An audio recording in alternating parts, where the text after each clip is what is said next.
Je vous propose, il est 14 heures, que nous démarrions cette conférence dans laquelle, traditionnellement, il y a beaucoup de choses à dire et souvent beaucoup de questions, donc ne perdons pas de temps. Donc on a un sujet qui est autour des formations d'ingénieurs. Les différents intervenants vont se présenter et nous débattrons. N'hésitez pas à nous interpeller, à nous poser des questions, on est là pour ça.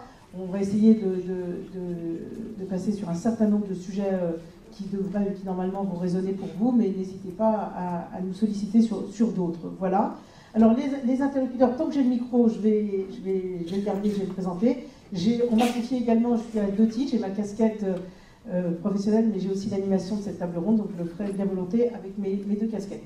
Moi je suis Nelly Ouriret, je suis vice-présidente du pôle Léonard de Vinci, qui en son sein abrite 3 écoles, dont une école d'ingénieurs, les Sylves, école d'ingénieurs dans le généraliste et à connotation numérique, dans les métiers du numérique, située à la Défense, et avec des recrutements post-bac à travers le concours à venir, des recrutements post-prépa à travers la banque d'épreuves ENSAM, ESTP, et puis les autres types d'admissions. Donc l'ensemble des admissions possibles d'une école d'ingénieurs.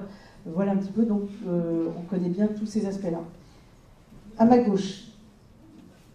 Francis Fouquet, donc comme c'est marqué sur l'étiquette, professeur émérite et chargé de mission admission pour le groupe INSA, c'est-à-dire que les instituts nationaux de sciences appliquées, maintenant au nombre de 6 depuis le 1er janvier 2014 avec la création d'INSA Centre Val-de-Loire.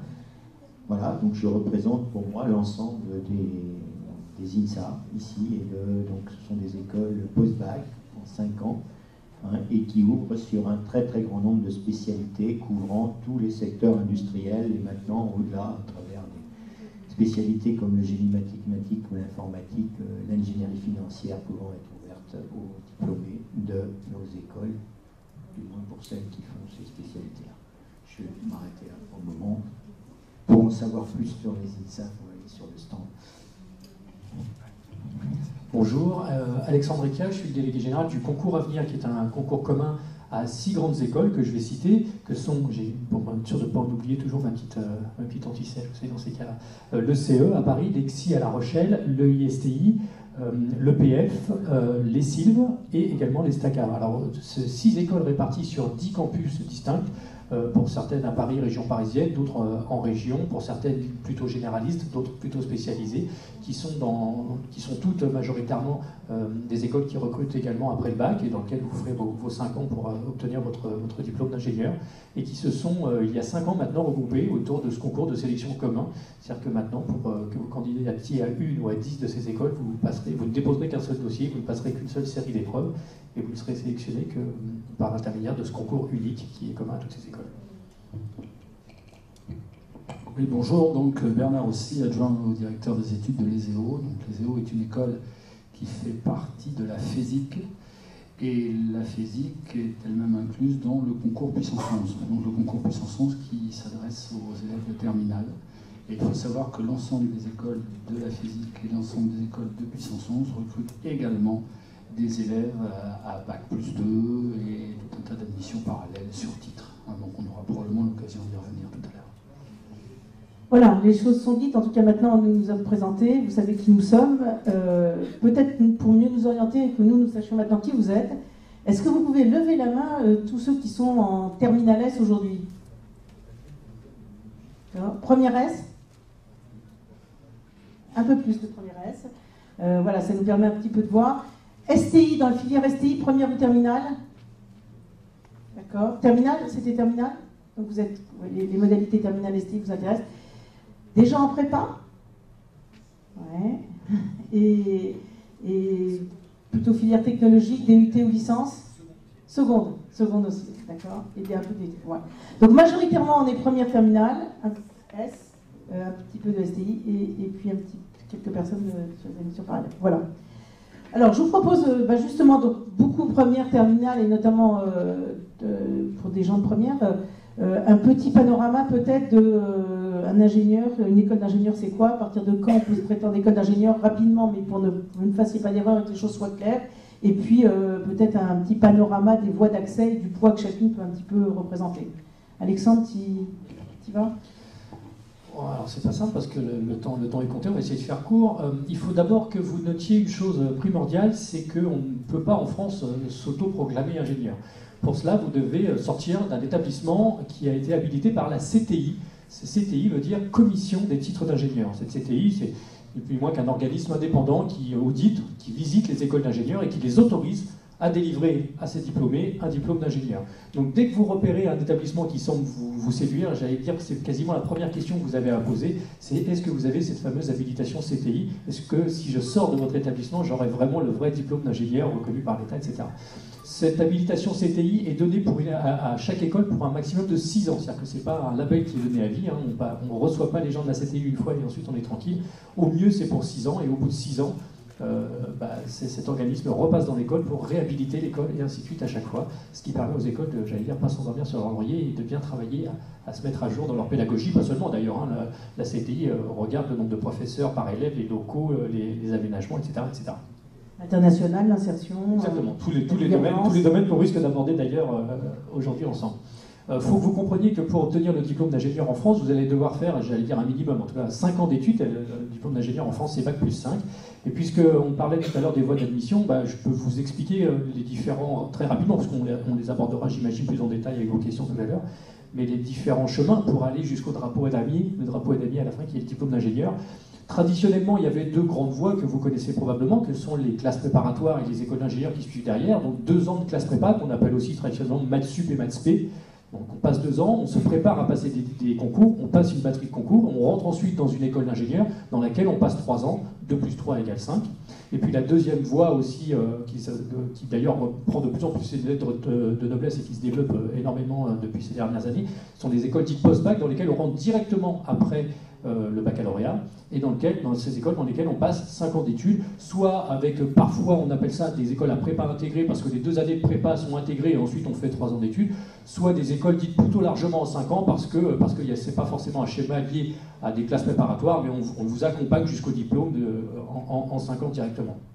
Et dans ces 5 ans, vous n'avez plus d'examen à passer, tout se passe sous forme de contrôle continu. On vous demande d'avoir une certaine moyenne pour passer d'une année à l'autre, et ainsi de suite, jusqu'aux 5 ans. Il n'y a plus aucune échéance de sélection. Voilà. Et puis, se sont développées ces dernières années les admissions dites parallèles pour des gens qui, au départ, n'avaient pas forcément dans l'idée de faire des études d'ingénieur, mais qui s'en aperçoivent alors qu'ils sont en DUT, par exemple, parfois en BTS ou dans un cycle universitaire. Les écoles d'ingénieurs...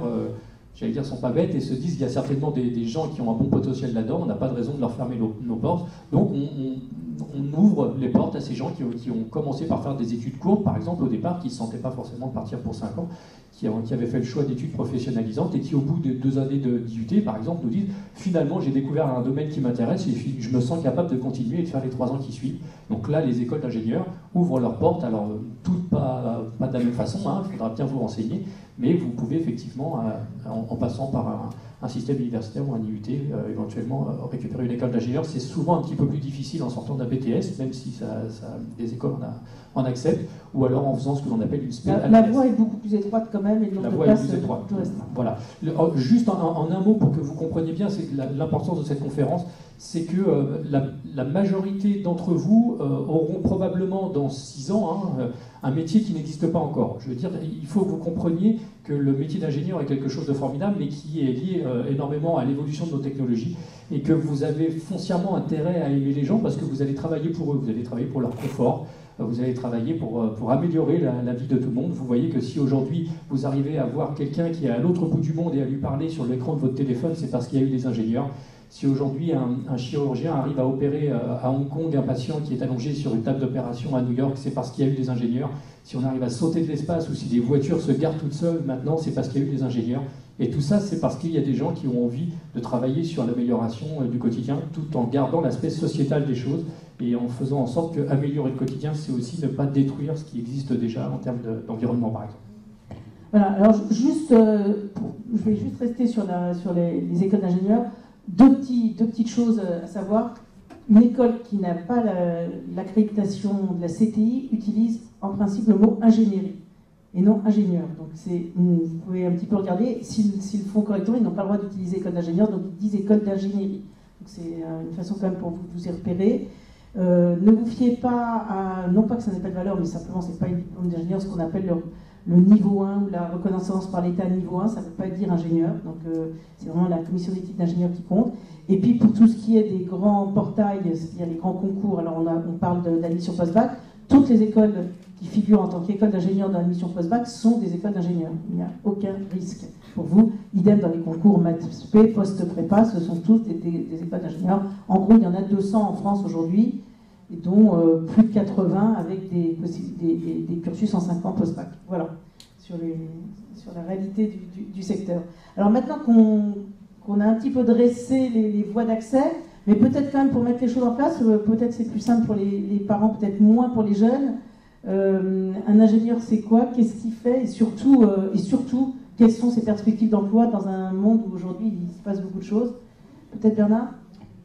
Je vais essayer de... Déjà, un ingénieur, qu'est-ce que c'est, hein? C'est quelque chose d'assez difficile à définir. Si vous prenez un dictionnaire au mot ingénieur, vous allez être déçu. Hein, c'est clair. Alors Alexandre expliquait tout à l'heure qu'il y a des ingénieurs partout, hein, dans tout domaine. Moi, je ferai une double classification, parce que j'ai vu ce matin des jeunes sur mon stand me demander, ah oui, mais alors, est-ce que vous faites de l'aéronautique? Est-ce que vous faites de la robotique? Est-ce que vous faites de l'automobile? C'est-à-dire qu'il y a une première classification qui peut s'envisager dans le type de secteur d'activité.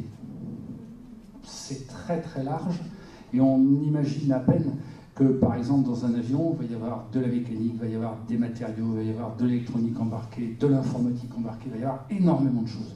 Hein, donc, être dans l'aéronautique, soit tout seul, ben, on est rarement dans l'aéronautique. On est effectivement un peu plus spécialisé dans, je dirais, un certain morceau de l'avion. Hein.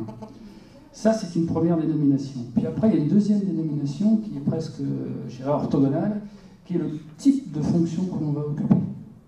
Vous avez des gens qui sont très recherche et développement. Ils vont effectivement chercher à gagner du temps, à gagner de la place, à gagner de la masse. Si je reviens sur l'avion, on sait qu'aujourd'hui, un avion dépensera moins d'énergie si il est plus léger.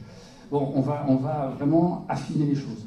Vous avez des gens qui seront beaucoup plus à l'aise en production, c'est-à-dire qu'ils seront des managers d'équipe, qu'ils seront amenés à donner des grandes orientations, et puis ces orientations, après, ils les descendront dans les équipes, et puis les équipes les descendront jusqu'au niveau des techniciens, et puis à un moment donné, il y aura des réalisations. Vous avez des gens qui seront plus sur des fonctions alors, plus managériales, ou voire plus commerciales. Hein, des gens qui vont connaître suffisamment bien le produit, ce sont des ingénieurs, mais avoir, je dirais, une fibre commerciale qui fera qu'ils accompagneront, le cas échéant, le président de la République pour vendre tel ou tel avion, tel ou tel missile, telle ou telle chose qui sera fabriquée. Et ces deux façons d'envisager, on va dire, le métier d'ingénieur ne sont pas concurrentes, elles sont complémentaires. Hein, c'est un tableau à deux entrées, et il faut, à mon sens, pour un jeune qui réfléchit au métier d'ingénieur, c'est quelque chose qui s'affine dans toutes nos écoles. Il y a non seulement un enseignement des sciences et des techniques, mais il y a aussi une préparation au projet professionnel. Et ce projet professionnel, eh bien, il va évoluer. Hein. Si vous rentrez dans une école post-bac, issu du bac, vous êtes, je dirais, un élève de terminale plus. Lorsque vous êtes à bac plus 3, vous avez commencé à rentrer un petit peu plus dans les sciences de l'ingénieur. Vous avez fait déjà certains choix dans votre tête. Vous avez envisagé quelques carrières, quelques pistes. Et puis après, il y a tout l'aspect stage. Hein, dans toutes nos écoles, même si ce n'est pas forcément écrit en direct, ce n'est pas une alternance au sens classique, mais le fait d'être, je dirais, en stage assez régulièrement, il y a affine et sur des stages longs. Sur des stages longs, ça affine le projet professionnel. Hein. Si je prends l'exemple de Viseo, mais je présume que mes collègues, c'est à peu près la même chose. Nous, on a statutairement 10 mois de stage dans les 5 ans au minimum. Donc ça permet d'affiner le projet professionnel, et ça permet, on va dire, de découvrir, de se faire sa propre idée de ce qu'est un ingénieur. Il y a ce qui est écrit, et il y a ce que l'on en fait. Il y a un diplôme. Moi, je dis souvent à mes étudiants qui n'ont pas trop de problèmes, bien loin de là, à trouver un travail, je leur dis ce qui m'intéresse. Si vous avez un premier travail, c'est très bien, mais c'est comment après vous allez évoluer. C'est-à-dire qu'on sait que pour faire une carrière, les aléas de la vie sont tels qu'on est amené à changer d'entreprise, et le deuxième emploi est peut-être plus important que le premier. en ce sens que dans ce deuxième emploi, on a à la fois la somme des connaissances de l'école, on a une somme de premières connaissances du milieu de l'entreprise, et votre profil d'ingénieur, il évolue encore assez largement après l'école. L'école vous a donné un tas de clés, vous a donné un tas d'outils, mais c'est votre personnalité qui fera que vous serez peut-être à un horizon 10 ans, ou bien chef de projet, ou bien dans un laboratoire en train d'inventer alors on sera peut-être rendu à la 6G ou à la 7G, hein, puisque tous les ans ça change. Mais il y aura une grande part de vous-même dans l'affaire. Hein, et ça, je crois que c'est quand même assez important à dire. Les débouchés, Bernard ne l'avait pas exposé, peut-être je peux en dire 2 mots rapidement. Vous lisez un peu la presse, vous lisez, je pense que vous vous en rendez compte. On est dans une situation de déficit d'ingénieurs en France, en Europe, dans le monde entier. On en cherche, le système de production, c'est-à-dire les écoles, les universités, tout le système ne produit pas aujourd'hui en France suffisamment d'ingénieurs. Et pour les besoins de l'économie, pour les besoins d'un pays qui a besoin de se réindustrialiser, mais aussi pour le monde des services. Et cette formation très large, qui est la formation d'ingénieurs aujourd'hui, qu'on a évoquée, qui est faite de sciences, mais aussi de management de façon assez importante, les ingénieurs aujourd'hui qui n'ont effectivement aucun problème d'emploi. C'est vraiment l'inverse. Nos étudiants, on doit leur apprendre à choisir, on ne doit pas leur apprendre à chercher. Et c'est fondamentalement différent. Et l'expérience et l'apprentissage du choix, c'est aussi quelque chose d'important. En tout cas, chez nous, à l'ICIS, on y fait très attention. Et c'est ce que seront les années futures. C'est ce que montrent toutes les études prospectives que nous avons et qu'on peut avoir partout. C'est que aujourd'hui, vous êtes dans cette salle et moi, je peux que vous en féliciter. Puisque si le métier d'ingénieur vous attire, vous verrez qu'il y a de très belles carrières à faire, intéressantes, et avec aucune problématique d'emploi pour de très nombreuses années. Jeunes filles compris. Voilà, je prends tant que j'ai le micro aussi. Jeunes filles compris, un métier où personne ne se pose la question, personne ne peut imaginer de faire la moindre discrimination. Si elle est positive, parce qu'au contraire, on nous demande des jeunes filles, on nous demande de féminiser les équipes. On n'a pas assez de jeunes filles dans nos écoles, donc on ne peut pas faire des miracles à la sortie. Et donc des métiers sur lesquels on peut tout à fait mener des carrières d'ingénieur et s'accomplir dans sa vie de femme, aucun problème. Donc je le dis, je le répète, c'est un très bon choix, jeunes filles compris.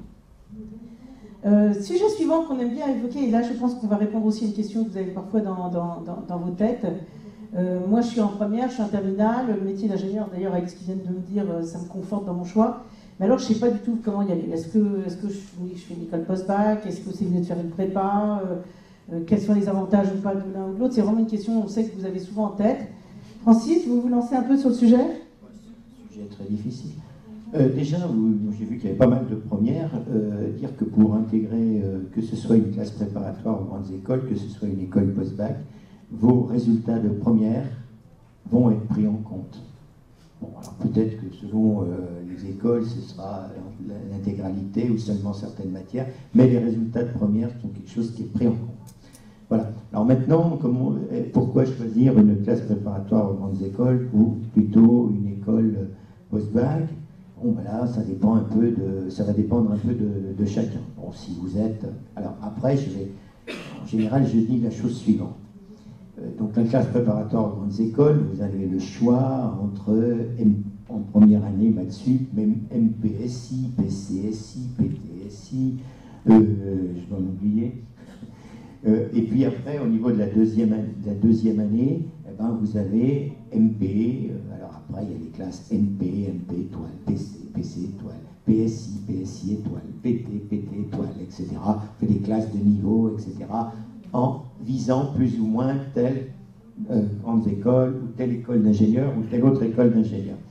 Bon, moi j'ai l'habitude de dire, excusez-moi, après je vous parlerai des autres, que si vous pensez pouvoir accéder aux prestigieuses écoles parisiennes que sont l'école centrale de Paris, l'école des mines de Paris, Polytechnique, Mathsup, même si c'est pas ingénieur, des choses comme ça, ou Télécom, Ponts et Chaussées, bah, peut-être que je ne vais pas aller contredire, peut-être tenter votre chance.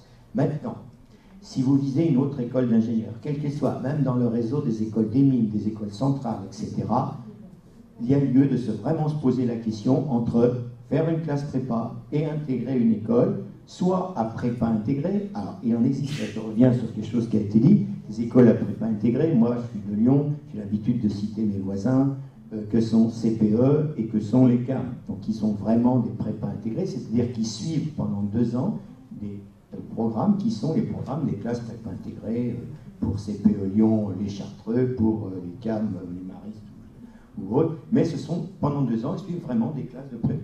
Et évidemment, s'ils réussissent ces 2 ans, ils intègrent l'école sans passer de concours. Voilà la différence avec les classes préparatoires. Quand vous êtes dans des écoles maintenant en 5 ans, que j'appelle les écoles en 5 ans, vous avez un pied dans la formation d'ingénieur dès la première année. Alors elles sont ou plus ou moins spécialisées ou généralistes, comme sont les INSA. Et la première année, c'est un tronc commun, mais vous avez déjà dans ce tronc commun un pied dans la formation d'ingénieur, en particulier parce qu'il a été évoqué tout à l'heure, en formation dans les relations humaines et sociales, management ou autres, les langues, etc. Donc vous avez déjà un pied dans la formation d'ingénieur. Et ensuite, souvent, dès la 2e année, vous avez des préorientations vers une spécialité, quand on est dans les écoles généralistes, vers une spécialité ou une autre, mais dès la 2e année, on n'attend pas, quelquefois on n'attend pas la fin de la 2e année pour faire ces spécialisations. Donc là, maintenant, dans le choix, si ce processus, en fonction de ce que j'ai dit au départ, ce processus vous convient mieux que de faire 2 années de classe préparatoire, passer un concours. Passer un concours, ça peut être aussi aléatoire. Vous passez un concours, vous visez telle ou telle école, et en fonction des résultats au concours, vous l'intégrerez ou vous ne l'intégrerez pas. Dans les écoles en 5 ans, qui peuvent être généralistes, l'intégration vers la spécialité que vous auriez souhaité, la probabilité est quand même aussi élevée, voire plus élevée. C'est aussi ce genre de choses. Alors maintenant, que dire de plus? Je ne sais pas si je peux dire plus dans ces choix. Moi, peut-être que quelqu'un voudra compléter ce que j'ai dit. Il y a un élément qu'on peut prendre en compte aussi, c'est quand même peut-être l'aspect concret des études dès la première année. Ça aussi, ça rentre en compte dans la réflexion des jeunes, c'est que rentrer dans une classe préparatoire classique, c'est quand même se lancer dans des études qui restent proches de ce que vous vivez actuellement au lycée, c'est-à-dire des études plutôt théoriques avec des cours, on vous prépare à passer des concours. Donc concrètement, beaucoup de maths, beaucoup de physique, des fondamentaux, que vous retrouverez aussi dans des écoles post-bac en 5 ans, mais qui, elles, auront l'avantage d'avoir un environnement d'école d'ingénieurs et pourront vous proposer de suivre des cours dès la première année, déjà des cours dans les labos, des cours de mécanique, des cours d'optronique, etc. Et puis surtout un stage. Il ne faut pas oublier que dans les écoles post-bac, on vous impose des stages dès le cycle, ce qu'on appelle nous le cycle L, qui est les premières années, que vous ne ferez pas en classe préparatoire. C'est peut-être quelque chose qui peut ou pas attirer ou rebuter un jeune, en tout cas se dire rentrer dans une école d'ingénieur après le bac, c'est commencer, et pas attendre 2 ans, et c'est commencer tout de suite à essayer de mettre un peu en application toutes ces formules qu'on vous apprend depuis des années et de voir un petit peu à quoi tout ça sert et mettre un petit peu en application avec des projets en groupe, etc. Et puis aller voir une première expérience en entreprise. Voilà, c'est l'aspect un peu plus concret peut-être qu'on peut retenir. La notion de projet, effectivement, qu'on peut développer dès les classes préparatoires et parfois, dès les 2 premières années des écoles 5 ans, parfois aussi de l'international qui peut arriver tôt. Un accès à de la vie associative, puisque c'est aussi ce qu'on retrouve dans les écoles, qu'on ne retrouvera pas dans une classe préparatoire classique. Donc c'est aussi ça que ça peut offrir. Et puis un sentiment, est-ce que j'ose dire, un sentiment peut-être de sérénité lié au fait qu'il n'y a plus d'échéance de sélection une fois que vous êtes dans l'école. C'est-à-dire qu'encore, je crois que je vous l'ai dit au début de la conférence, c'est basé sur un système de contrôle continu que vous connaissez depuis le début de votre scolarité, où on vous demande d'avoir une moyenne pour passer d'une année à l'autre, quelle que soit la moyenne de votre voisin. Si vous avez cette moyenne, vous passerez. Vous aurez même tendance plutôt à aider votre camarade qui, au bout de 2 mois, semble ne pas avoir cette moyenne pour qu'il puisse passer avec vous dans l'année supérieure. Sinon, l'année prochaine, vous allez passer, lui non, vous allez plus vous voir, etc. Voilà, c'est des choses à prendre. Ouais, moi je voudrais rajouter une chose quand même, c'est que quelquefois on entend dire est-ce que je ne vais pas choisir une école en 5 ans en pensant que je vais avoir moins de travail qu'en faisant une classe préparatoire aux grandes écoles. Alors là je dis attention, c'est différent, mais il n'y a pas moins de travail. Il y aura par exemple peut-être moins de cours théoriques de maths, de physique, mais il y aura des travaux pratiques. Et on va aborder un ensemble de disciplines peut-être plus diversifiées qu'en classe préparatoire aux grandes écoles. Donc ça aussi, aborder plus de sujets, c'est pas forcément plus facile, ça ne signifie pas qu'on a moins de travail. Donc se garder, en tout cas, de faire un choix comme ça, en se disant, j'aurai moins de travail qu'en faisant une classe préparatoire à grande école. Danger, à ce niveau-là, c'est pas vrai. C'est différent, mais il n'y a pas moins de travail. Alors, je vais peut-être prendre ma casquette là de...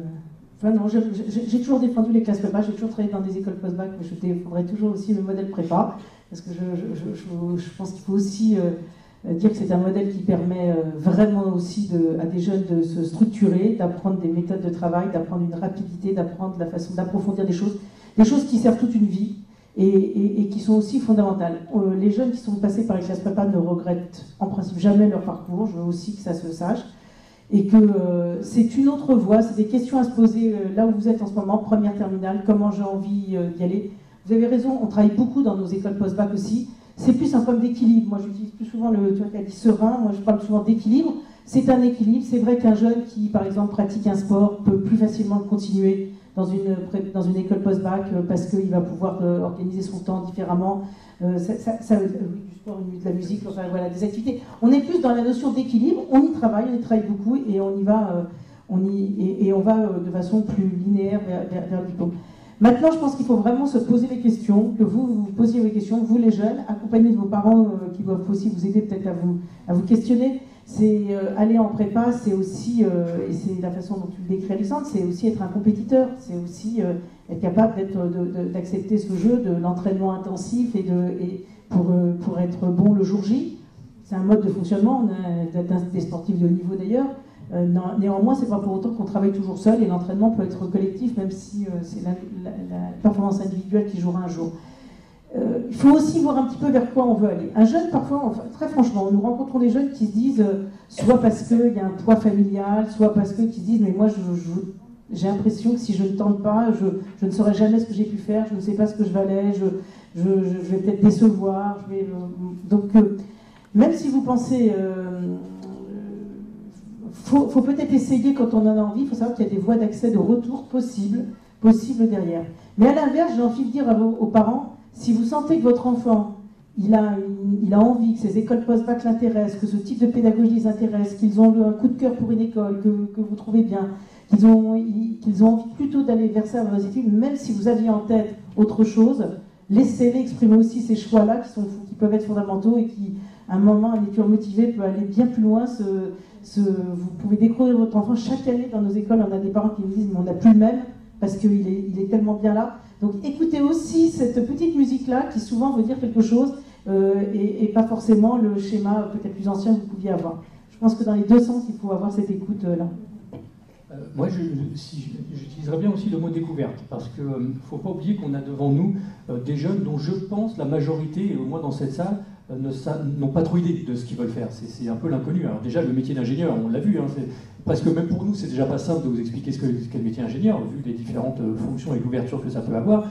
Alors si en plus on vous dit à vous, jeunes de 16 ou 17 ans, qu'est-ce que tu veux faire? Tu veux faire de la mécanique, de la logistique, de l'électronique, de l'aéronautique, des télécoms, du bâtiment, de l'environnement, voilà, et on a des jeunes, vous savez, c'était les périodes de Noël, là, vous avez tous vécu le dîner de famille, vous savez, vous dites, ah, t'es en terminale, ouais, tu passes ton bac, ouais, et qu'est-ce que tu vas faire après?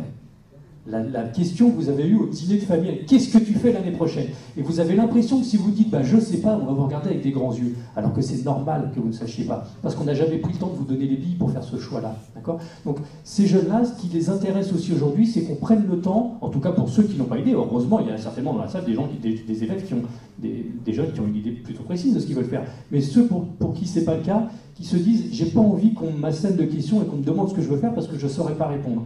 Et il y a dans les écoles post-bac... Les exposants qui n'ont pas encore été déjeunés, oui. Il faut qu'on aille déjeuner. Dernier service de restauration. Il y a des écoles post-bac qui sont dites généralistes et qui vont prendre surtout le temps de vous faire découvrir ça. Ne vous dites pas que rentrer dans une école tout de suite post-bac, c'est forcément se mettre sur les rails d'un métier ou d'une formation spécifique. Il y a des écoles qui vont prendre le temps, et j'allais même dire la responsabilité, de vous laisser le temps de découvrir quels sont les différents domaines de l'ingénierie. On va vous faire des cours de mécanique des fluides, de calcul de structure ou d'aérodynamique appliquée pour voir ce que c'est que de l'aéronautique. On va vous faire des cours de béton précontraint pour voir ce que c'est que du bâtiment, ou des cours sur les éoliennes, les carburants verts ou les nouvelles énergies pour voir ce que c'est que de l'environnement, et où on vous demandera de faire un choix de spécialisation plus tard, une fois qu'on aura pris le temps de vous montrer en quoi tout ça consiste. Voilà. Et c'est pour ça que je voulais ajouter ce petit ce petit volet de découverte qu'il y a aussi dans les écoles post-bac où elles ont l'environnement nécessaire pour ça, c'est-à-dire les laboratoires, les intervenants professionnels, etc., qui permettent dès la première année après le bac de commencer à essayer de découvrir un peu ce qui peut vous attendre ensuite en termes d'ingénierie et puis vous aider et vous accompagner dans le choix de votre orientation que vous êtes majoritairement aujourd'hui incapable de faire.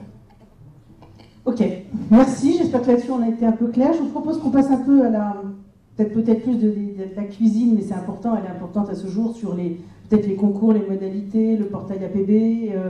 Je vais plutôt m'intéresser peut-être au post-bac, si vous voulez vraiment qu'on dresse aussi les concours post-prépa, mais c'est plus loin, donc je pense que c'est peut-être pas utile. Par contre, les questions qui se posent plus là, c'est comment je rentre dans une classe prépa, ou comment les concours fonctionnent, comment ça fonctionne dans la mission post-bac, quelles sont les disciplines, quelles sont les épreuves. Donc vous allez voir que là, on a des modalités différentes. On a la chance d'avoir, en tout cas pour le post-bac, 3 types de modalités différentes avec 3 concours, le concours puissance 11, le concours avenir et la sélection des INSA. On dit concours ? On dit concours quand même, dans le concours des INSA, on dit concours. Voilà, peut-être qu'on vous les décrit un petit peu, et puis peut-être aussi un petit mot sur admission. Est-ce qu'admission post-bac, c'est clair à cette date-là pour vous, ou vous souhaitez qu'on essaye de le décrypter ? Les premières, non, mais là c'est presque un peu tôt. Si déjà les gens de terminale se sentent à peu près sereins au 25 janvier sur APB, c'est déjà bien. On y va sur les concours alors un petit peu. Bernard ? Je vais effectivement commencer par le concours Puissance 11. Donc le concours Puissance 11, je le disais tout à l'heure. Alors il s'appelle Puissance 11, il regroupe aujourd'hui 13 écoles, 22 localisations, des formations, on va dire, très diversifiées. Et le concours en lui-même, c'est essentiellement 2 choses. On vous l'a dit tout à l'heure, puisqu'on a constaté qu'il y avait une majorité relative, mais une majorité quand même d'élèves de première. Vous êtes déjà en train de préparer votre dossier scolaire. Ce dossier scolaire sera analysé. Alors il sera analysé à différents niveaux, mais dans le concours Puissance 11, le dossier scolaire représente 50% des coefficients. Donc c'est totalement non négligeable.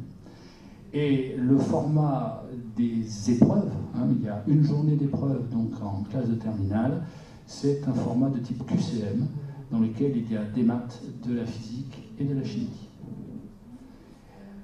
On coefficiente, on va dire, le dossier et les épreuves, et on décide effectivement d'une liste de classement.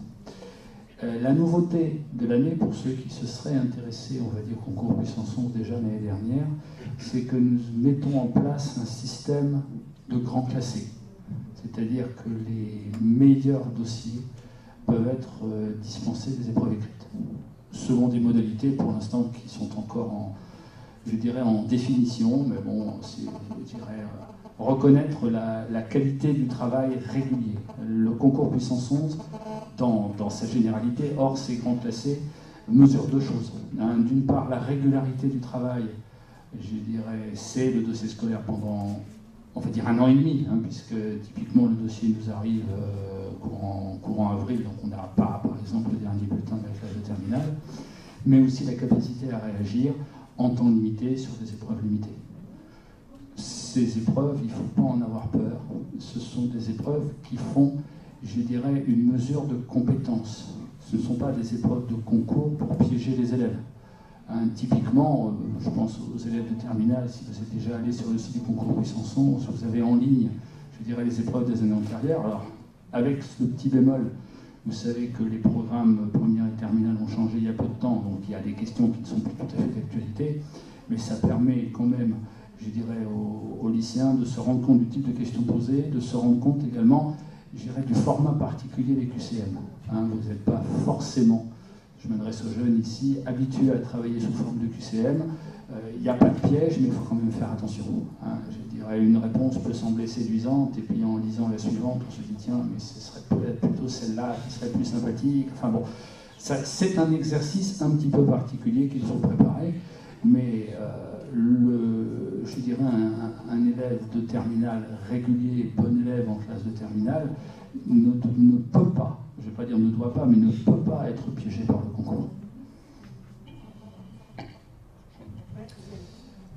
Pour ce qui concerne le concours à venir, je ne vais pas vous reciter les écoles qui en font partie. Pour ce qui est des modalités d'admission, elles sont assez proches de ce que vient d'être dit pour le concours Puissance 11. Une première sélection sur dossier, l'année de première, uniquement les 2 premiers trimestres de terminale. les notes du bac de français obtenues entre ces 2 années.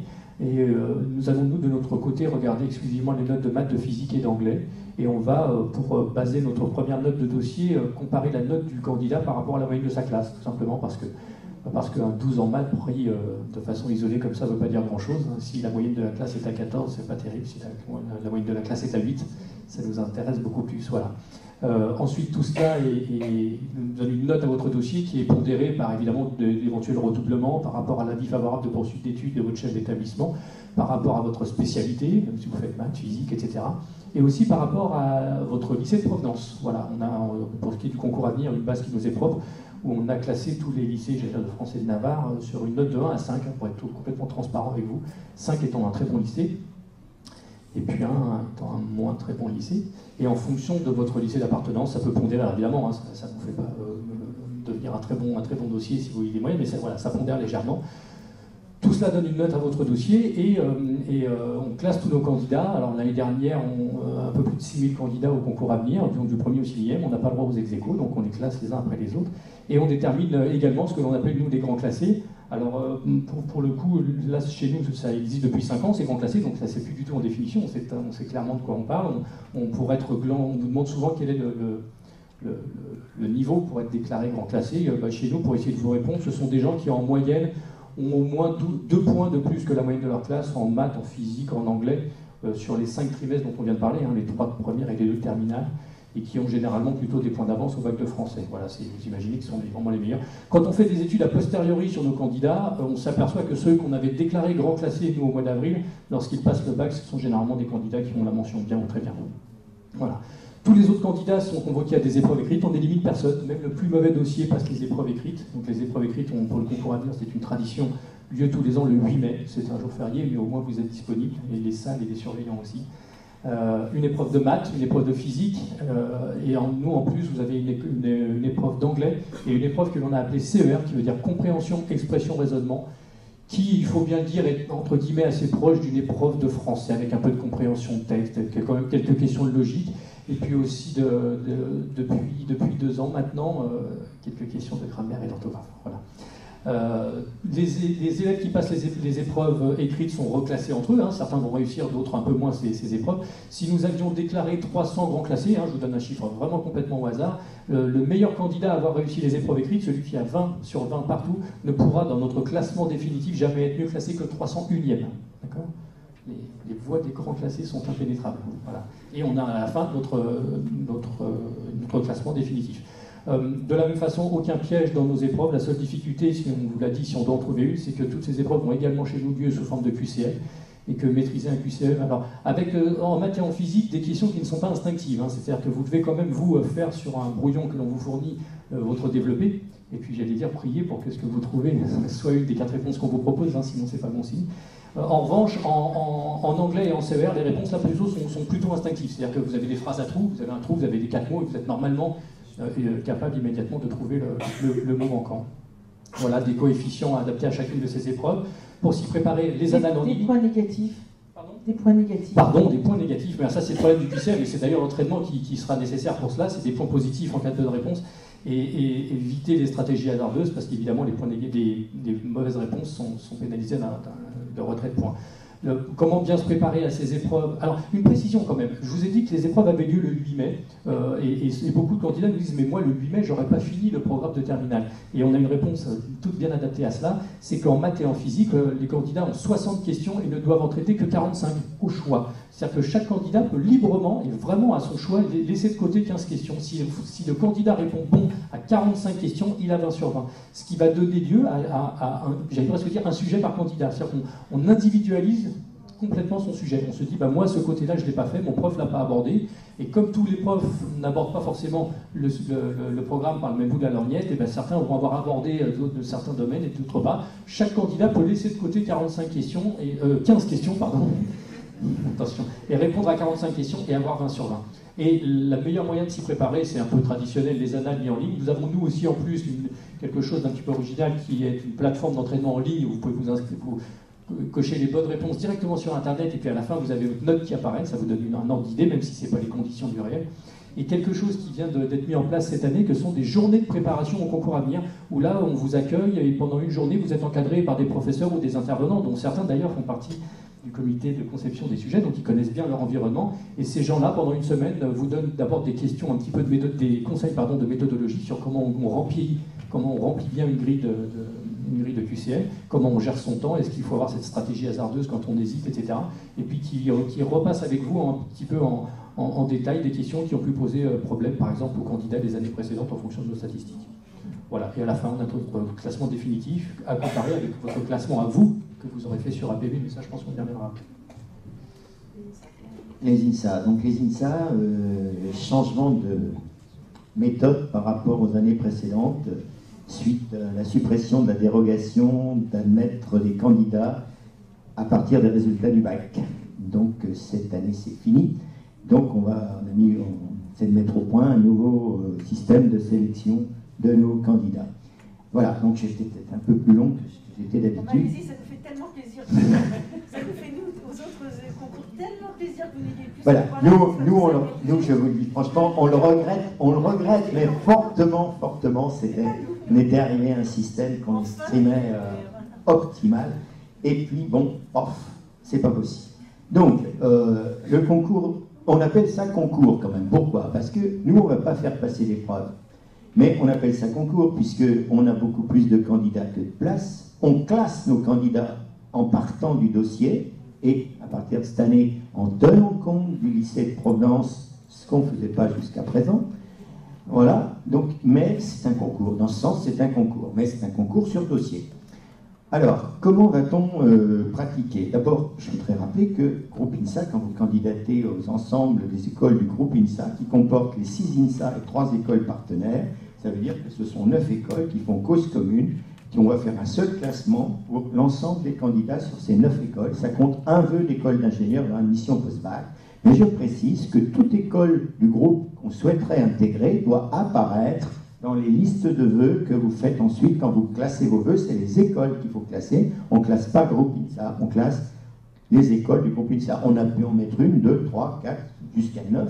Mais bon, nous, la seule chose qu'on saura, comme d'ailleurs peut-être dans les autres concours communs, c'est que vous avez mis au moins une école du groupe dans vos vœux. C'est la seule chose qu'on sait. Le nombre que vous avez mis, l'ordre que vous avez classé entre elles, l'ordre que vous avez classé par rapport aux autres vœux, ça nous l'ignorons.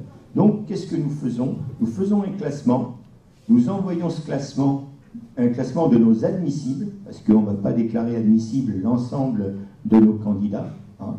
Et puis on envoie aussi à admission post-bac le nombre de places qu'on ouvre pour telle catégorie de bac, le bac S, dans chacune des écoles. Et ça, on envoie à admission post-bac, et c'est l'ordre de vos vœux qui est fondamental, qui décidera de quelle école on pourra vous proposer. Ça pourra être un INSA, ça pourra être un autre vœu dans une autre école, une classe prépa, un IUT, etc. Voilà. Mais c'est pas nous, Groupe INSA, qui décidons de votre admission. On ne décide que d'une admissibilité possible dans l'une des écoles du groupe. Voilà. Alors maintenant, comment on va faire notre classement? Alors on va commencer comme l'année dernière, on va faire un classement comme si on recrutait sur dossier la première partie de nos candidats et en tenant compte de 5 matières, première, 3 trimestres de première, 2 premiers trimestres de terminale, maths, physique, chimie, langue vivante 1, langue vivante 2, français. Et on va travailler sur des notes harmonisées, c'est-à-dire que chaque note du candidat, c'est pas cette note-là qu'on prendra en absolu, c'est cette note qu'on va modifier en tenant compte de 2 autres notes, la note maxi de la classe et la note moyenne de la classe correspondant à la note donnée. Donc pour nous, le principe, vous avez la meilleure note de la classe, on vous attribue la note 20. On fait ensuite le rapport entre la différence de votre note à la note moyenne sur la note maxi et la note moyenne. On obtient un coefficient compris entre 0 et 1 et on multiplie 20 par ce coefficient. Donc si vous avez moins que la moyenne, vous n'avez aucune chance d'être admis dans le groupe INSA. Voilà, il faut déjà savoir cette première chose. Alors travaillant sur ces notes comme ça harmonisées, on fait ensuite la moyenne de toutes ces notes harmonisées, on aboutit à un premier classement. L'an dernier, à partir de ce classement, on prononçait notre première moitié de nos admissions. Alors, comme on ne peut plus maintenant admettre un pré-bac, on va faire un deuxième classement. Ce deuxième classement, on va prendre celui-là et on va le pondérer par deux paramètres qui vont caractériser votre classe et le lycée. Premier paramètre, c'est l'évaluation de la classe de terminale par le proviseur du lycée, qu'on ne prenait pas en compte jusqu'à présent. Et le deuxième paramètre qu'on va prendre en compte, c'est le taux de réussite au bac, au travers, pour nous, cette année, première expérience, le pourcentage de mentions très bien obtenues par le lycée pour la catégorie de bac considérable. On va donc, de cette manière, avoir un deuxième classement. On va mettre nos deux classements en parallèle et on va faire un interclassement où, dans une logique d'être favorable à notre candidat, on lui attribuera le meilleur des deux. Voilà. On obtient donc un autre classement de nos candidats.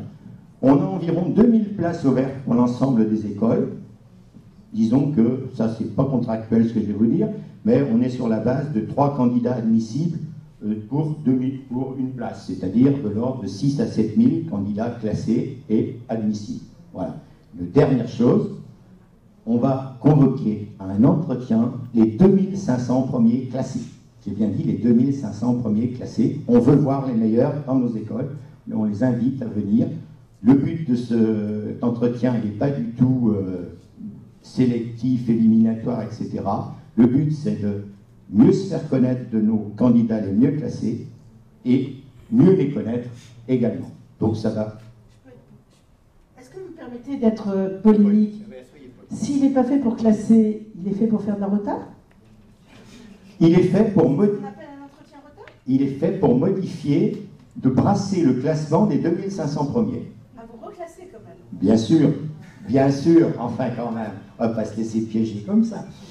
Voilà, et on envoie, une fois qu'on envoie donc les 2500 premiers classés d'après le dossier et d'après l'entretien, on rajoute évidemment ceux qui suivent derrière, qui n'ont pas été convoqués et qui sont pour nous admissibles, et on envoie ça à Mission Post-Bac qui décide du reste. Voilà.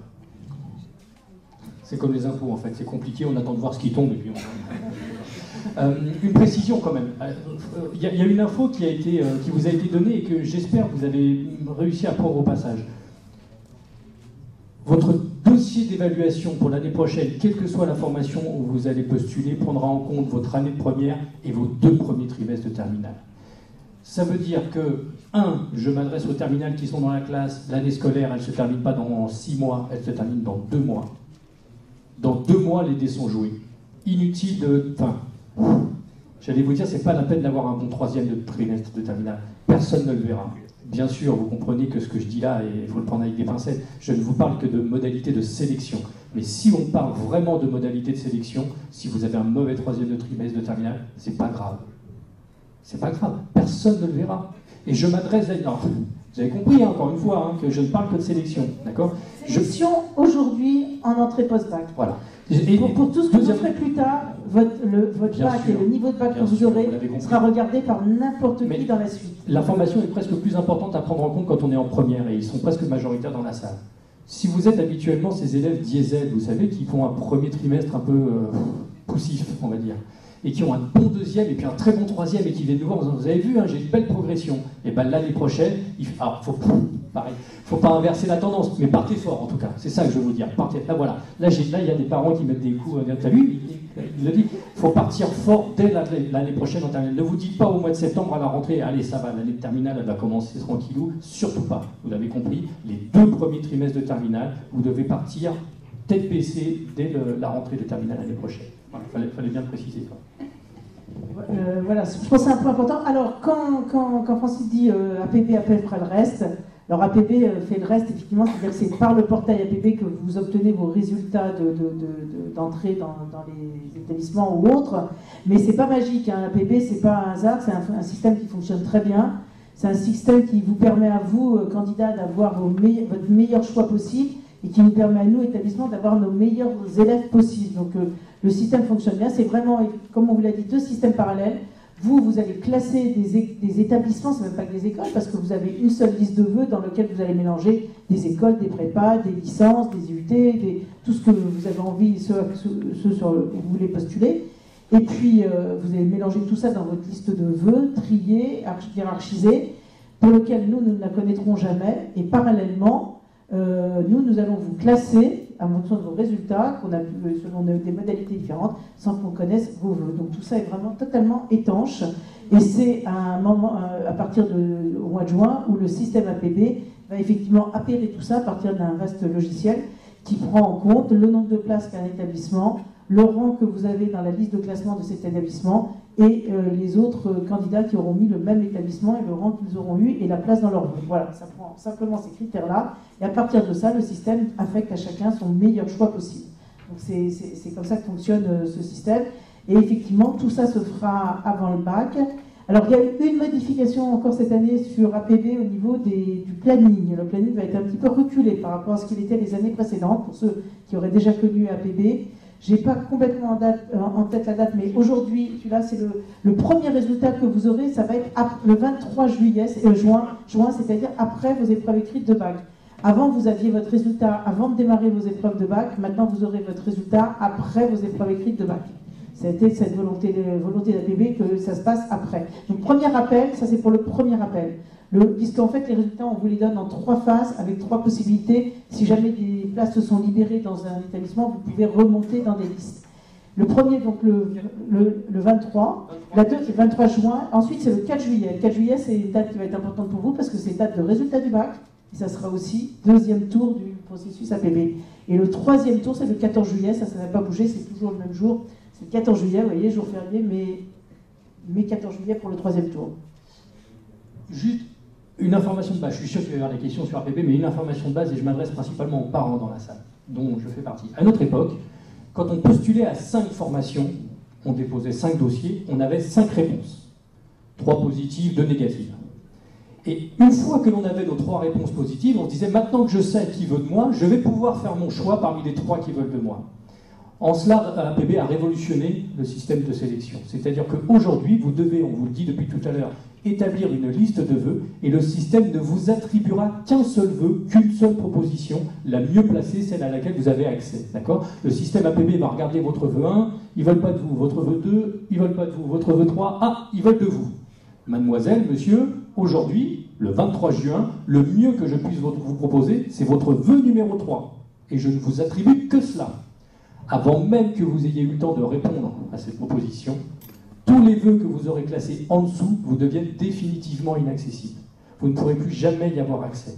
Vous ne saurez même jamais si vous auriez pu y avoir accès. Le système est plutôt bien fait, il est assez logique. C'est vous-même qui avez dit que vous préfériez le 3 au 4, au 5. On vous attribue le 3, on n'a donc plus de raison d'aller voir le 4 et le 5, puisqu'on vous attribue quelque chose que vous préférez. D'où l'importance de bien classer, et d'où cette situation un peu anxiogène que vous allez connaître, de dire il ne faut pas que je me gourde dans le classement de mes vœux. Voilà. C'était juste ça, la règle de base dans l'admission post-bac, c'est que vous n'aurez qu'une seule proposition et que vous ne pourrez, même si vous répondez non à la proposition quand vous faites votre vœu numéro 3, hein, pour autant ça ne vous réouvrira pas les portes des 4 et 5, hein, d'accord ? À partir du moment où vous faites une proposition, quoi que vous disiez, vous ne pourrez plus jamais. Voilà. Ça, c'est la base. Une seule proposition et plus jamais accès à ce que vous avez classé en dessous de cette proposition. Par contre, vous pouvez éventuellement avoir accès à ce qui est classé au-dessus dans les différentes phases. En répondant oui, mais à la proposition qui vous sera faite, soit le 23 juin, soit le 4 juillet. Par contre, au 14 juillet, il n'y a plus de oui, mais, c'est oui ou non. Voilà. On a fait un petit tour d'horizon, on vous passe un petit peu la parole, pour des questions éventuelles, n'hésitez pas. Débutera la dernière série des débats et tables rondes de cette seconde journée. Excusez-moi, on n'a pas abordé vraiment les admissions parallèles. En salle Oui, 1. quelques mots là-dessus. Pourquoi Sur lesquelles? Voilà, quand on a de DUT. D'accord. Alors les admissions parallèles, la question porte sur éventuellement les admissions parallèles. Donc là, il y a peu de concours communs. On va plus souvent être sur vous allez faire des dossiers individuels par école avec des procédures de sélection différentes. Alors je dis il y en a peu, il y en a quand même un concours commun qui existe, qui est le concours national DUT BTS piloté par une école qui est l'NCA, donc sur lequel un certain nombre d'écoles sont. Il y en a pas mal qui n'y sont pas, donc vous allez devoir aussi regarder, faire un peu un parcours du combattant. Souvent, il n'y a pas forcément d'épreuves, il y a souvent dossier entretien comme dans les établissements, mais il peut y avoir des modalités un peu différentes, il peut y avoir un test par-ci. Regardez toujours le nombre de places, hein, le nombre de places est en principe limité, et dans les écoles, elles n'ouvrent pas à tous les DUT. En fonction de leur domaine de spécialité d'enseignement, elles peuvent se limiter à certains. Des écoles plus généralistes vont ouvrir à plus. Ça, c'est vrai des DUT. C'est vrai des licences également, des licences universitaires. Hein. Je dis bien licences classiques. Hein. Les licences professionnelles, en principe, ne rentrent pas dans les écoles d'ingénieurs. Ce sont les licences classiques. Les DUT, les BTS, faiblement. Vraiment, les places pour les étudiants de BTS sont très faibles. Un peu plus par la voie de l'apprentissage. Maintenant, la plupart de nos écoles, nous avons des voies par apprentissage. Par ce biais-là, plus spécialement réservé aux filières technologiques, on peut s'ouvrir parce que la pédagogie, là, est vraiment différente et permet un peu plus d'accueillir des étudiants de BTS. Mais néanmoins, même dans nos filières d'apprentissage, le nombre est plus faible. Moi, je viens dire deux mots sur les admissions parallèles. Au niveau des INSA, on a quand même ce qu'on appelle un concours commun entre les INSA. Parmi quelqu'un qui candidate pour entrer en troisième année au niveau Bac plus 2, que ce soit après une classe préparatoire aux grandes écoles, un DUT, un niveau L2 ou L3, ou un BTS, très peu de places en BTS, je confirme, eh bien, ces gens-là émettent 2 vœux parmi les quarantaines de spécialités offertes par les INSA. Mais ça va être géré en inter-INSA. Ces 2 vœux vont être gérés en inter-INSA. Pour ce qui est des DUT, nous, on a des listes de compatibilité entre le DUT préparé et les spécialités auxquelles on peut postuler. Pour les BTS, c'est pareil. Par contre, pour les licences, on laisse aux gens le choix, en fonction de la licence qu'ils ont préparée, de mettre des vœux qui soient compatibles. Hein, on ne fait pas de liste de compatibilité. Et pour les classes préparatoires aux grandes écoles, MP, PC, PSI, etc., chaque département de spécialité, là par contre, a sa propre politique de recrutement. Tout se passe le même jour, mais chacun peut privilégier tel CPGE ou tel DUT, etc. Donc là, il faut aller se renseigner à la source, se dire, voilà, telle spécialité demandée, son cœur de cible en DUT, c'est quel DUT, son cœur de cible en CPGE, c'est quoi, sa licence, c'est quoi. Voilà, ça, je crois qu'il faut aller rechercher dans les admissions parallèles, de toute façon, l'information au plus près de la source. Vraiment spécifique INSA. Sur ce qui est des prépas, la plupart des écoles qui recrutent des prépas les recrutent sur les concours communs. Donc c'est pas parce qu'on est post-bac qu'on n'est pas aussi sur les concours communs. Les écoles de la physique sont sur les mêmes concours, les écoles d'avenir qui recrutent sont sur ce concours-là. La plupart des écoles sont plutôt sur concours pour les prépas et à la limite c'est presque pas de l'admission parallèle pour certaines écoles. D'entre nous, on a un nombre de places important. On est des écoles plutôt hybrides avec un nombre de places aussi important en prépa. C'est pas, voilà. Il faut vraiment que vous regardiez les modalités un petit peu de chacun. C'est assez spécifique INSA, ça. Quand on a demandé le public dans la salle au début, j'ai pas vu de main se lever de gens qui étaient déjà étudiants. Ce qui veut dire, madame, excusez-moi, hein, mais que visiblement vous posez la question pour un jeune qui est actuellement en terminale ou en première.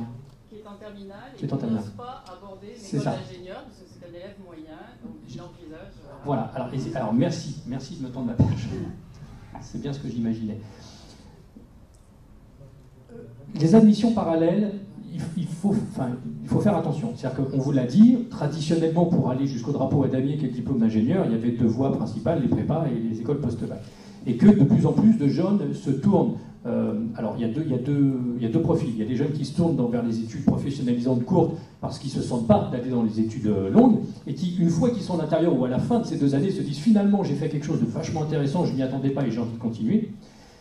Et il y a celui qui sait qu'il veut aller jusqu'au et il y a celui qui sait qu'il veut aller au diplôme d'ingénieur et qui se dit je vais éventuellement passer par là. Voilà, il y a une petite attention par rapport à ça parce que les admissions parallèles sont au départ pas faites pour ça. Il faut quand même le reconnaître, un DUT et un BTS sont des très bons diplômes professionnalisants qui sont faits pour emmener votre fils ou votre fille sur le marché du travail au bout de 2 ans et n'ont jamais été là pour préparer les élèves à rentrer dans les écoles d'ingénieurs. D'accord ? Et ça va pour le cycle universitaire également.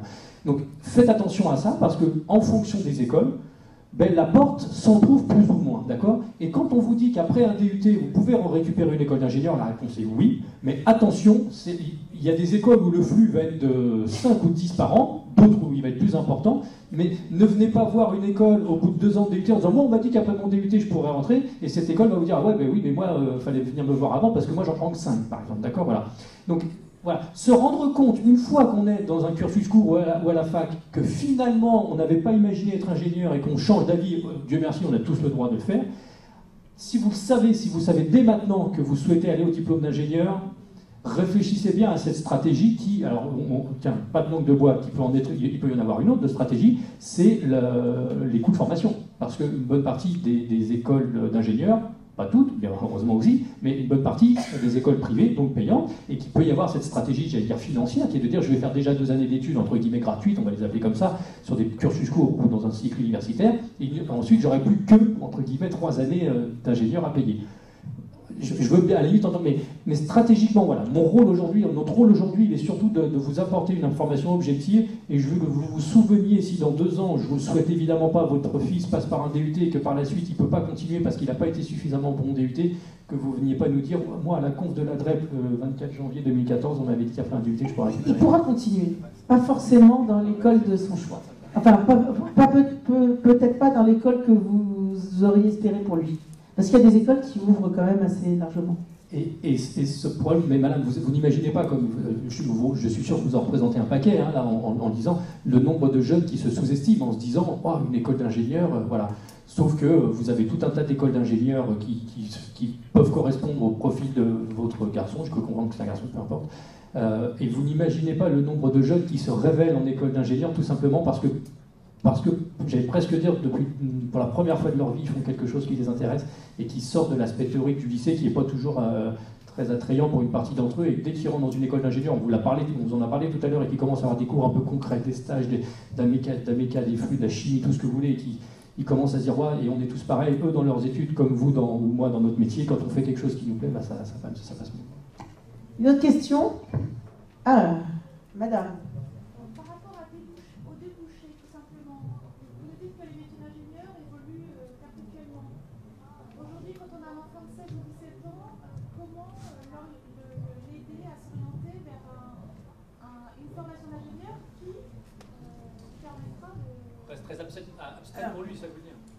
La question est sur les débouchés, sur donc madame met en perspective ce que je disais tout à l'heure sur les nombreux débouchés, en disant finalement sur un jeune aujourd'hui, comment l'amener vers... Alors mon discours, il était très large et sur tous les secteurs d'activité technologique et sur tous ces métiers d'ingénieur qui ouvrent dans beaucoup de domaines et les débouchés dans beaucoup de domaines. C'est difficile, je vais prêcher un peu pour ma paroisse quand même. Le numérique tire énormément de choses en France aujourd'hui. En France et dans le monde, le numérique est le secteur qui recrute le plus et depuis des années et continue à drainer. À chaque fois qu'on parle d'une évolution, tu as cité des exemples tout à l'heure, Alexandre, de ce qui se faisait pas. C'est du numérique qui est derrière, et derrière ça se fait beaucoup de choses. Mais ce n'est pas exclusivement du tout. Aujourd'hui, on a des domaines qui sont très porteurs dans l'industrie, dans beaucoup de domaines. Vous allez avoir ce que je dis est vrai de tous les domaines. Donc après, il faut voir ce qui l'intéresse. Quel est le secteur qui l'intéresse, dans quel domaine il aura envie de travailler, est-ce qu'il y a des entreprises, est-ce qu'il y a des innovations qui l'ont marqué quelque part et qui se disent bah, tiens, j'aimerais bien participer à ce genre de choses. Il faut aller faire les portes ouvertes des écoles, il faut regarder les projets qui développent les étudiants. En allant faire ça, vous allez voir des étudiants qui vont vous parler de ce qu'ils font, votre fils va voir des projets, ça va lui ouvrir, ça va lui donner des idées. Mais très franchement, le diplôme d'ingénieur, il est aussi assez vaste, on peut assez facilement passer d'un domaine à un autre. Et c'est la structure de base de cette formation qui est très solide, qui permet ensuite d'ouvrir les bouches. On a une formation d'ingénieur en France qui est prisée dans le monde entier, parce que les formations d'ingénieurs telles qu'on l'a en France n'existent pas comme ça ailleurs. Dans les pays anglo-saxons, on est dans des choses plus technologiques. Le titre d'ingénieur s'acquiert plus par l'expérience, et pour autant, cette force de l'école mathématique en France qui est importante, et de ce socle très important que sont les études d'ingénieurs, est aujourd'hui reconnue partout.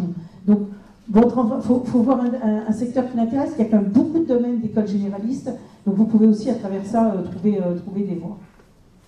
Une autre question? Oui.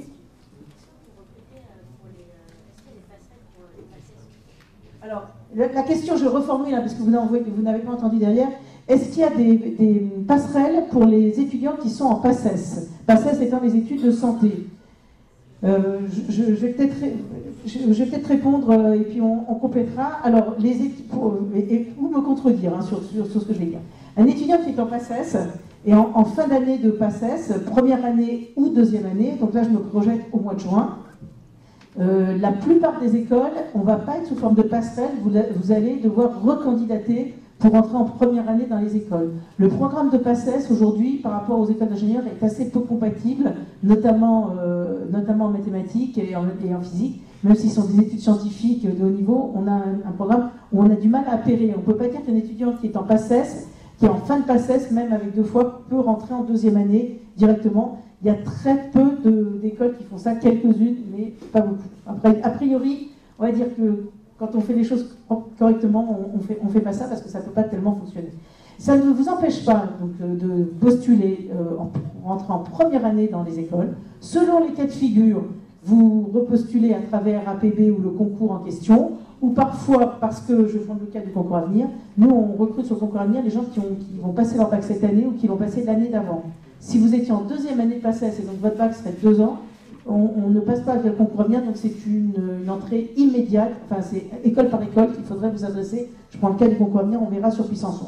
En revanche, ce qui est en train de se développer de façon assez forte dans un certain nombre d'établissements, ce sont des programmes de rentrée intermédiaire qui vont démarrer là en février-mars, qui portent des noms différents. Nous, à l'ESSIV, on en a monté un qui s'appelle Restart, comme son nom l'indique, qui vous permet de rentrer et de faire une première année accélérée à partir de février, de faire une première année accélérée pour récupérer une première année, mais vous faites l'ensemble d'une première année en accéléré, pour passer ensuite à la fin de l'année en deuxième année. Mais ce sont des choix qui se font maintenant. Pas mal d'établissements aujourd'hui ont ouvert ces programmes qui ont différents noms, donc de rentrée de février, dit de rentrée février, mais avec un programme, on ne vous met pas au deuxième semestre avec les étudiants qui étaient rentrés en septembre. On a un programme spécifique accéléré pour des gens qui ont déjà des méthodes de travail importantes, mais on redémarre à zéro parce qu'on a du mal à s'appuyer sur nos acquis. Donc voilà, nous on l'a en Restart, ça existe ailleurs. Pour les EO, vous l'avez aussi? Oui, pour les EO, c'est toujours, je dirais, un choix d'école, et nous, ça fait depuis qu'il y a les résultats intermédiaires, donc de concours, typiquement au mois de janvier, on a créé un semestre spécial. Et notre projet, c'est un semestre spécial et un suivi particularisé sur la deuxième année.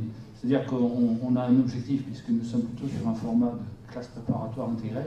On a effectivement plutôt un 2+3, hein, ça vous a été expliqué tout à l'heure.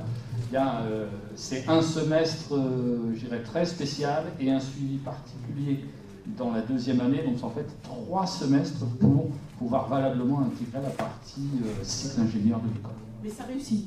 Ça marche bien. Ça réussit même très bien. Je dirais, depuis que je fais ça, j'ai eu un échec et un seul sur l'ensemble de tous mes élèves.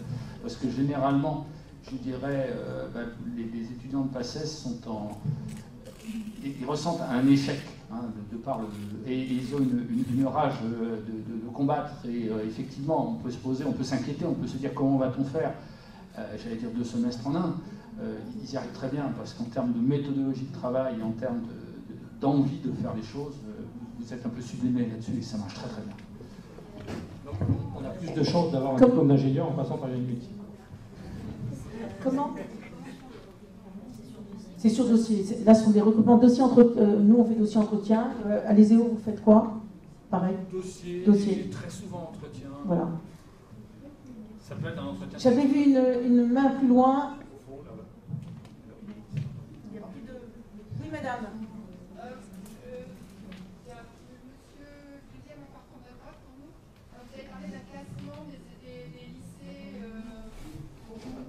Oui. Oui.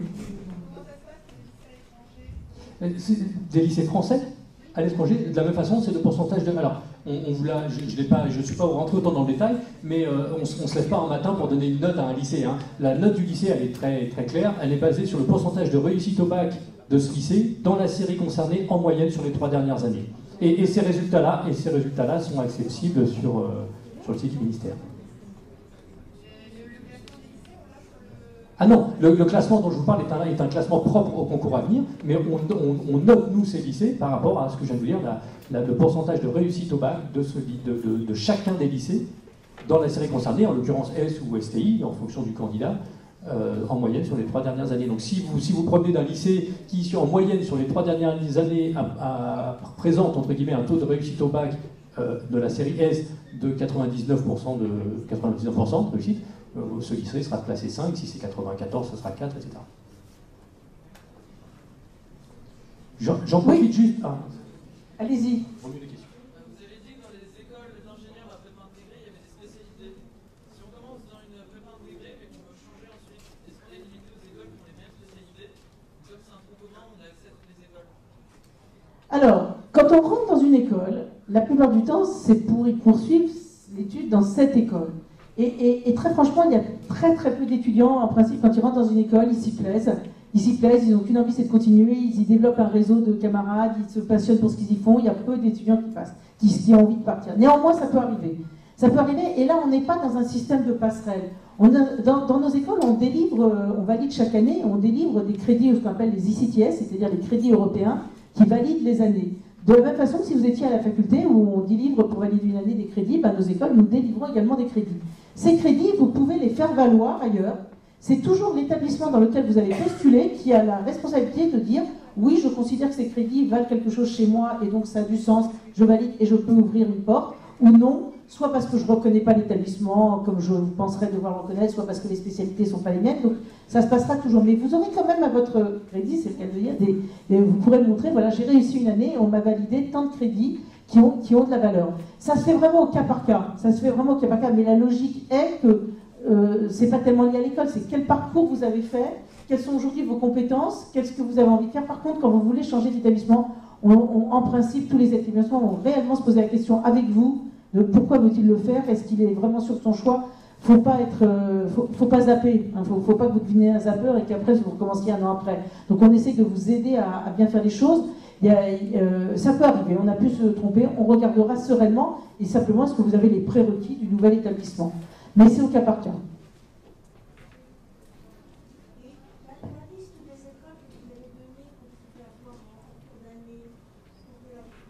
La liste des écoles en cours d'année, c'est-à-dire alors, il y a des dossiers qui paraissent un peu dans la presse. Regardez un petit peu sur différents supports de presse que sont aujourd'hui l'étudiant, Studirama, DigiSchool. Je ne sais pas si vous connaissez ce site qui est assez efficace aussi en ce moment, qui communique beaucoup. Il y a des dossiers qui s'appellent rentrée de février. Vous, sur Google, vous rentrez rentrée de février, rentrée intermédiaire, rentrée de mars, réorientation en février. Vous voyez, rentrez ça un peu sur Google, vous allez trouver, à mon avis, assez facilement les établissements qui le font. Hein. Il n'y a pas des listes, mais il y a des dossiers qui sont sortis cette année dessus. Juste un mot. Je sais qu'il y a quelque chose qui fonctionne très très bien et dont les jeunes et les parents sont assez friands, et je voudrais que vous partiez avec cette info. De plus en plus d'écoles d'ingénieurs vous proposent d'aller passer, alors que vous êtes en terminale, 2 jours dans cette école pour vivre la vie d'un élève ingénieur. Vous savez, les plus anciens de la salle connaissent une émission qui s'appelait Vie ma vie à l'époque. Ben là, c'est un peu ça. Pendant 2 jours, vous êtes invité à aller dans l'école et à suivre. Vous savez, quand vous allez dans une porte ouverte, souvent on vous dit, bah voilà, ça c'est un labo. Et ben là, on vous dit, voilà, ça c'est un labo, asseyez-vous, le cours va commencer. Et pendant 2 jours, vous êtes un vrai élève de l'école et vous vivez comme un élève de l'école. Vous voyez comment fonctionne un cours, comment sont les locaux, quelles sont les durées des cours, les pauses. Vous déjeunez à la cafette de l'école. Voilà. Et vous êtes dans la peau d'un élève d'ingénieur pendant 2 jours. Et c'est vraiment, enfin, j'ai toujours, vous vous rendez compte, c'est comme si une agence de voyage vous proposait de partir 2 jours dans le club où vous voulez aller cet été 15 jours pour voir si c'est sympa ou pas. Ben là, c'est pareil. Vous y allez 2 jours et vous y vivez pendant 2 jours dans cette école. Vous regardez si les profs sont sympas, si les élèves qui sont dans la salle pourraient être vos copains l'année prochaine. Voilà. Et alors là, je prêche même pas que pour ma paroisse, parce que des écoles, il n'y a pas que les écoles du Concordia, pour ça, il y a des écoles un peu partout. Renseignez-vous, je crois que les inscriptions sont déjà ouvertes. Généralement, ça se remplit à une vitesse folle, parce que c'est un excellent moyen, un peu plus, j'allais dire, encore un peu plus loin qu'une simple porte ouverte. Et voilà. Y a-t-il d'autres questions? Oui. Est-ce que vous pourriez juste un peu parler du double diplôme dans les écoles d'ingénieurs? On n'en a pas parlé, comment ça se passe? On a des heures de cours en plus ou je sais pas comment ça s'organise? Alors, qui veut répondre?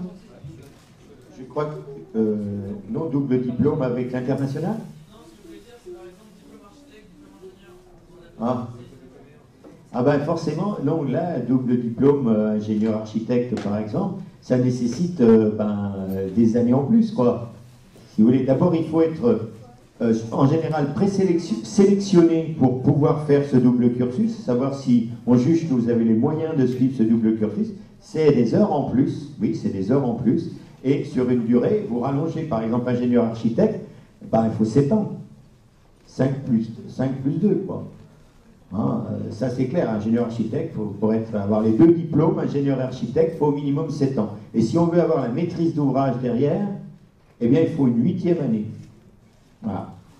Pour ce domaine-là. Après, il y a les doubles diplômes possibles à l'international, c'est-à-dire entre une école et une université ou une autre école à l'étranger. Et là, c'est pareil. Il faut rajouter un semestre ou 2 pour pouvoir avoir les 2 diplômes. Parce que, comme en France, pour avoir un diplôme d'ingénieur, il faut passer au moins 2 ans dans dans l'école pour avoir le diplôme de l'école. 2 ans, en fait, c'est 3 semestres plus un semestre de stage, sans plus à ça. Et bien, pour l'université étrangère, il faudra avoir passé un minimum de temps dans cette université étrangère dans la spécialité du double diplôme pour avoir le diplôme. Donc, pour avoir un double diplôme, il faut au minimum 6 ans. C'est ça, c'est au minimum 6 ans, mais ce n'est pas un cumul des deux. C'est-à-dire que les établissements, dans ces cas-là, se regroupent et regardent ce qu'ils peuvent mettre en commun pour ne pas vous faire refaire en entier, voire de valider un stage, par exemple, pour les 2 domaines. Ça se fait en France, ça se fait à l'étranger. Ça peut se faire en double diplôme, parfois, avec une école de management. Là, la plupart du temps, on rajoute parce que... Mais il y a des diplômes d'ingénieur-manager qui sont conçus entre école d'ingénieur et école de commerce. Nous, par exemple, on a une majeure, on a une grande spécialité sur l'ingénierie financière, sur la finance. Eh bien, on a un double diplôme avec Paris 7, avec l'Institut d'actuariat et qui fait que les étudiants vont faire au moins 1 an de plus et vont même faire 1 an de moins chez nous, 1 an de plus avec l'ISUP, ils vont faire 2 ans à l'ISUP et ils auront le diplôme de l'ESSIP et le diplôme de l'ISUP et on a coordonné les choses. Vous aurez toujours un rajout, c'est nécessaire. Simplement, c'est pas l'addition des deux, largement, c'est pas l'addition des 2 cycles master, selon les cas, encore une fois, mais vous avez raison de vous y intéresser et de regarder ce que des établissements peuvent proposer, parce que ça peut être assez intéressant, mais vous avez aussi, à la sortie d'école d'ingénieur, la possibilité simplement de faire des formations dites de 3e cycle en 1 an, qui vont compléter votre diplôme, mais qui à ce moment-là, on ne parle pas complètement de double diplôme, on parle de spécialisation, par exemple, les masters spécialisés que font les établissements de la Conférence des grandes écoles ou des masters 2 d'université.